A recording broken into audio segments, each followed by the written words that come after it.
அனைவருக்கும் வணக்கம்.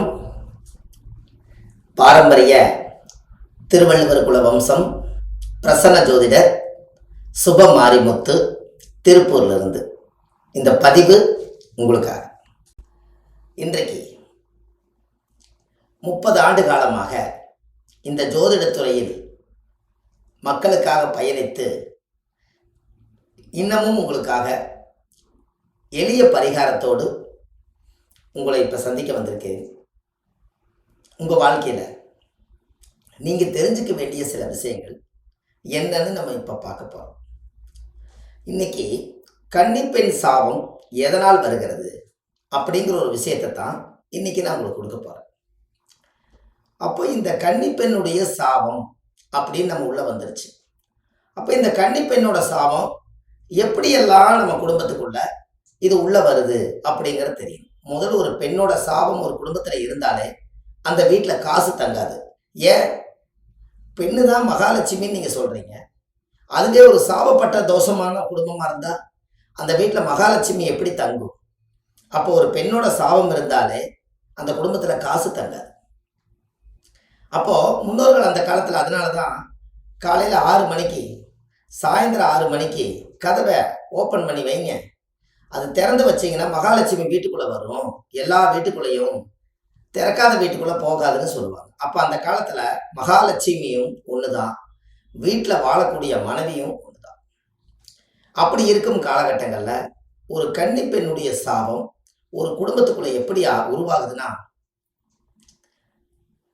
இந்த உலகத்தில் நாசூக்கா ஒரு பெண்ணை, கல்யாணமாகாத ஒரு பெண்ணை நாம் வாழ்க்கை கொடுக்குறேன்னு சொல்லி அவங்களோட பழகி அவங்களோட பேசி அவங்க மனசில் இருந்து சில ஆசாபாசைகள் சந்தோஷங்கள் எல்லாத்தையும் நம்ம எடுத்துக்கிட்டு கடைசியில் அவங்கள கல்யாணம் பண்ணாமல் நாம் அனாதையாக விட்டுட்டோம்னா அந்த பெண்ணு என்ன நினைக்கும்?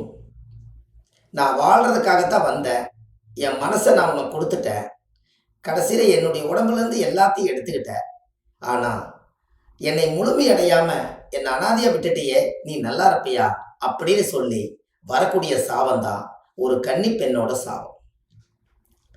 அப்போ இந்த கன்னிப்பெண்ணோட சாபம் அவங்க வாழ்கிறாங்க, வாழலை, ஆனால் உங்களை நினச்சி அவங்களுக்குள்ள மனசுக்குள்ள இப்படி என்னை ஏமாத்திட்டாரே, எப்படியெல்லாம் என்னை ஆசை காட்டினாரு, எப்படியெல்லாம் எனக்கு பாசத்தை கொடுத்தாரு, உலகமே நீதான் நான் நினச்சேன், ஆனால் இன்னைக்கு ஏதோ ஒரு திசை மாறி போய் என்ன அனாதை ஆக்கிட்டியே, உன்னோட வாழ்க்கையில் நீ வேக்காடமாக போய் இன்னொரு வாழ்க்கை வாழணும்னு நீ நினச்சினா என்னோட சாபங்கள் எல்லாம் விடுமா அப்படின்னு சொல்லி அந்த கன்னிப்பெண்ணோட சாபம் நமக்கு பின்னால் துரத்திக்கிட்டே இருக்கும். அதனால தான் நீங்கள் கல்யாணமே பண்ணி போனாலும் கூட நம்ம நினச்ச மாதிரி மனைவி அமையலை அப்படின்னு ஒரு கான்செப்டை நீங்கள் உருவாக்குவீங்க. அங்கே தப்பு நடக்கலை, நீங்கள் ஏற்கனவே இங்கே ஒரு தப்பை பண்ணிட்டு அங்கே போனீங்கன்னா அங்கே வாழ்க்கையில் இந்த கர்மா அங்கே போய் செயல்படும். அப்போ இந்த கன்னிப்பெண்ணோட சாபம் கொஞ்சமாக நெஞ்சமா அந்த காலத்தில் எத்தனை விதமாக சொல்லி ஒரு பெண்ணை வசப்படுத்தி அவங்கள நம்ம கஷ்டப்படுத்தணும், அதுக்கு உண்டான கர்மாவை நம்ம அனுபவிச்சுத்தரே ஆகணும். அப்படி மனைவியே நல்ல மனைவி அமைஞ்சிட்டாலும் இதோட கன்னிப்பெண்ணோட சாபம் இருப்பதனால உனக்கு ஒரு பெண் குழந்தை பிறக்கணும் அப்படின்னு ஒரு ரூல் உண்டு. அப்போ உங்களுக்கு அந்த பெண் குழந்தை பிறந்தா அந்த பெண் குழந்தைய வளர்த்து வாழும் பண்ணி ரொம்ப கரெக்டாக வளர்த்துவோம். ஆனால் அது இன்னொரு பக்கம் ஏமாறுற மாதிரி நாம் செஞ்ச பாவமே ஒரு பெண்ணாக பிறந்து நம்மளோட பிள்ளைக்கே அது ஆபத்தில் முடியுது. அப்போது இந்த கன்னிப்பெண்ணோட சாபம் சாதாரண விஷயமானு பாருங்க. ஒரு காலத்தில் கண்ணகி மதுரையில் பெரிய ஒரு விஸ்வரூபம் எடுத்தது. ஒரு பெண்ணு பெரிய ஒரு அரச சபையிலேயே போராடி அவங்க வாழ்க்கைக்காக போராடி எவ்வளோ பெரிய சாபத்தை கொடுத்தாங்க. இது எல்லாமே அந்த காலத்தில் பெண்களுக்கு கொந்தளிச்சாங்கன்னா அரச சபை என்ன அதுவும் கூட அழிஞ்சு போச்சு. அப்போது நம்மளோட வாழ்க்கையில் அந்த பெண்களுடைய சாபமோ கன்னிப்பெண்ணோட சாபமெல்லாம் தெரிஞ்சு ஒரு தப்பு பண்ணினால் அதுக்குரிய கர்மாவை நம்ம அனுபவிச்சுதான் ஆகணும். தெரியாமல் தப்பு பண்ணினா அதுக்கு ஒரு பரிகாரத்தை நீங்கள் செய்யணும். அப்படி இல்லைன்னா இந்த ரெண்டும் இல்லைன்னா நம்மளோட வம்சாவளிக்கே ஒரு பெண்ணோட சாபமோ கன்னிப்பெண்ணோட சாபமோ அது தொடர்ந்து வந்துக்கிட்டே இருக்கும். ஏன் இதை உங்களுக்கு நான் சொல்கிறேன்னா, எல்லாருமே ஒரு பெண் நம்மளோட வாழ்க்கையில ஒரு கன்னி பெண்ணுடைய சாபம் வாழையடி வாழையா நம்ம வீட்டில் ஒரு மகாலட்சுமி பிறந்து அதுக்குரிய சரியான ஒரு பாதை நீங்க அனுபவிக்கலைன்னா, அந்த சரியான பாதை போட்டு உங்களோட வாழ்க்கை நீங்க வாழலைன்னா உங்களுக்கு நிறைய பிரச்சனைகள் வரும். அதனாலதான் அந்த கன்னி பெண்ணுடைய சாபத்தை நீங்க ஒரு சிறப்பா அதுக்கு ஒரு சரியான ஒரு பரிகாரத்தை நீங்க தேர்ந்தெடுக்கணும். அதுக்காகத்தான் இப்ப நான் உங்களுக்கு ஒரு பரிகாரத்தை உங்களுக்கு சொல்ல போறேன். கண்டிப்பா இந்த பரிகாரம் உங்களுக்கு தேவையானு பாருங்க. ஏன்னா நம்ம குடும்பத்துக்குள்ள வயசு பசங்க, நம்ம ஒரு ஆண் மகனை பெற்றிருப்போம். அவர் அறியாத வயசுல ஒரு பெண்ணை போய் பழகியிருப்பாரு. அது வாழ்க்கை கொடுக்குறன்னு சொல்லி நம்ம சூழ்நிலையும் சமுதாயமும் நம்மளுடைய அந்தஸ்து கௌரவம் எல்லாம் போயிடும். அதை விட்டுட்டு வந்து நாமளே வழியே அது வேண்டான்ட்டு நம்மளே வந்திருந்தா, அந்த குடும்பத்தோட அந்த பெண்ணை ஒதுக்கி இருந்தா, அந்த பெண்ணோட சாபம் எல்லாத்துக்கும் தானே உங்க குடும்பத்துல. அப்ப அந்த பெண்ணுடைய சாபம் எல்லாம் நம்மளை விட்டு போகணும். இனிமேல் அந்த தவறுகள் செய்யக்கூடாது. திரும்ப திரும்ப அந்த தவறுகள் செஞ்சால் அதுக்கு பரிகாரம் படிக்காது. அதுக்காக ஒரு பரிகாரத்தை உங்களுக்கு சொல்லலான் இருக்கேன். கண்டிப்பா இதை நீங்க செஞ்சு பாருங்க. உங்க வாழ்க்கையில அன்னையிலிருந்து ஒரு மாற்றம் ஏற்படும். ஏன் அப்படின்னா, இந்த பரிகாரத்தை அதிகாரமா செய்யறதுக்கு அந்த காலத்திலேயே முன்னோர்கள் இப்படி ஒரு கன்னி பெண்ணை வந்து நீ பழகுவ, ஒரு சாபத்தை வாங்குவ, அதுக்கு நீ பரிகாரம் தேடுவ. நீ தேடாததுக்கு முன்னாடியே நான் உனக்கு கரெக்டான ஒரு பரிகாரத்தை நான் அமைச்சு வச்சிருக்கேன், நீ அந்த இடத்துக்கு போயிட்டு வா அப்படின்னு முன்னோர்கள் அந்த காலத்திலே யூகிச்சு அந்த வேலையை செஞ்சு வச்சிருக்காங்க. அதைத்தான் இப்ப நான் உங்களுக்கு சொல்ல போறேன். அப்போ இந்த கன்னி பெண்ணுடைய இந்த சாபத்துக்கு ஒரு சரியான பரிகாரத்தை சொல்றேன். ஒரு நோட்டு பேனை எடுத்து வச்சுக்கோங்க, அழகா குறிச்சு வச்சுக்கோங்க. மகாமகா கும்பகோணம், மகாமகா குளம் கும்பகோணத்துல மகாமகா குளம் இருக்குது. அந்த குளத்துல குளிச்சுட்டு அந்த குளத்துக்கு பக்கத்துல காசி விஸ்வநாதருடைய கோவில் இருக்கு. இந்த காசி விஸ்வநாதர் கோயிலுக்குள்ள போனீங்கன்னா இடது பக்கத்துல சப்த கன்னிமார்கள் அந்த கோவில்ல இருக்காங்க.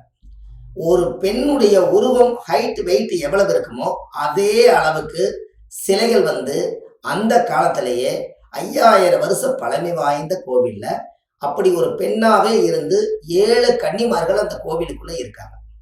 எல்லா கோவிலையுமே கல்லு வச்சிருப்பாங்க, சின்னதா வச்சிருப்பாங்க, இதெல்லாம் தான் இருக்கும். ஆனால் இந்த காசி விஸ்வநாதர் கும்பகோணத்துல மட்டும் பாத்தீங்கன்னா 7 கன்னிமார்களும் அப்படியே தத்துரமா ஒரு பெண் தேவதை மாதிரி தெய்வ அனுகிரகம் ஆசீர்வாதம் பண்ற மாதிரி நல்ல உருவத்தோடு பீடத்துல நிக்குது. சக்தியோட இருக்குது. ரொம்ப வைப்ரேஷன் உள்ள கோவில். அந்த கோவில்ல என்ன விசேஷம்னு கேட்டீங்கன்னா, காசியில போய் சிலையை என்னைக்கு பிரதிஷ்டை பண்ணாங்களோ அன்னைக்கு கும்பகோணத்துல காசி விஸ்வநாதர் கோயிலுக்கு கூடிய சிலைகளை அன்னைக்கு பிரதிஷ்டை பண்ணியிருக்காங்க. அப்ப காசிக்கு போற சமம் தான் கும்பகோணத்துல காசி விஸ்வநாதர் கோயில். அப்போ கண்டிப்பா இந்த 7 கன்னிமார்களுக்கும் 7 புடவை வாங்கி பிராமணரை கூட்டிட்டு வந்து அந்த கோவிலுக்கு கூடிய அர்ச்சகர்கிட்ட சொல்லி முதல் நாளே போய் 7 கன்னி பெண்ணுக்கு புடவை வாங்கி அந்த கன்னியா தேவிகளுக்கு சாத்தணும். 7 மாலை வாங்கி போடணும்.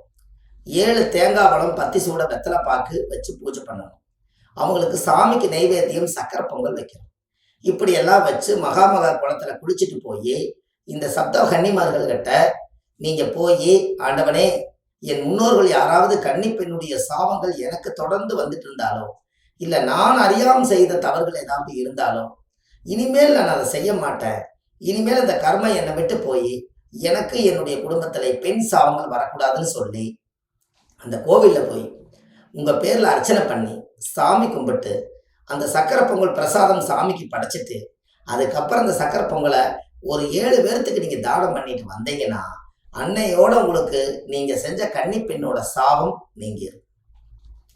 இது எப்பேற்பட்ட பரிகாரம்னு பாத்தீங்களா? கோவில் பரிகாரம் தான், ஆலய பரிகாரம் தான், குளியல் பரிகாரம் தான்.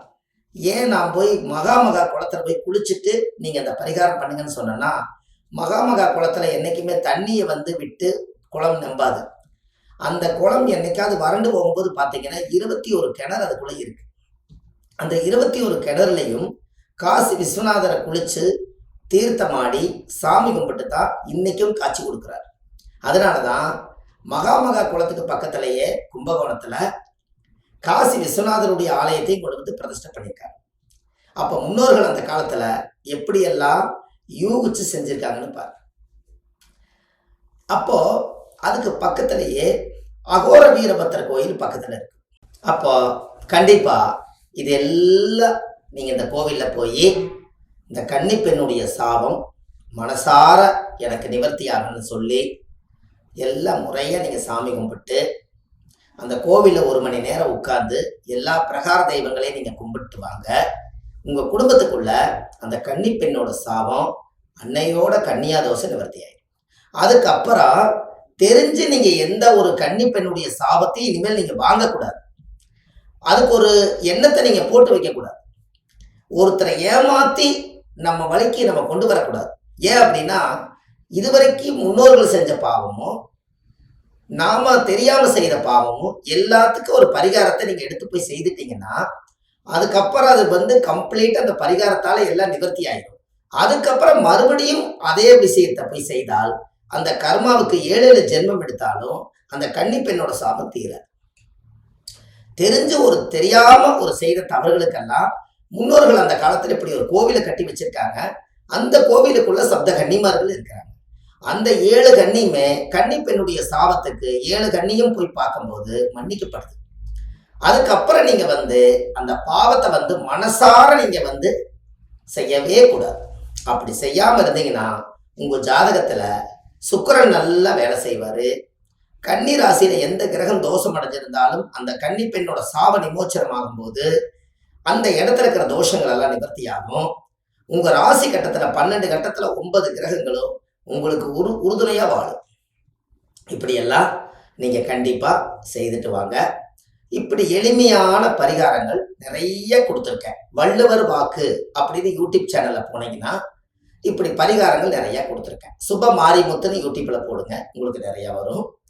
அதே போல நம்ம ஆன்லைன்லயே நம்ம ஜாதகம் பார்க்குறோம். Date of birth, time, place, உங்க பேர் கொடுத்தா போதும். ஜாதகத்தை கணிச்சு உங்களுக்கு போன்லயே பலன் சொல்றோம். ரொம்ப தவிர்க்க முடியாதவங்க இப்படி தகவல் மூலியமா நீங்க தெரிஞ்சுக்கலாம் என்று சொல்லி உங்களுக்கு அடுத்த பதிவில் உங்களோடு வெற்றியோடு நான் சந்திக்கிறேன். உங்கள் சுப மாரிமுத்து. நன்றி, வணக்கம்.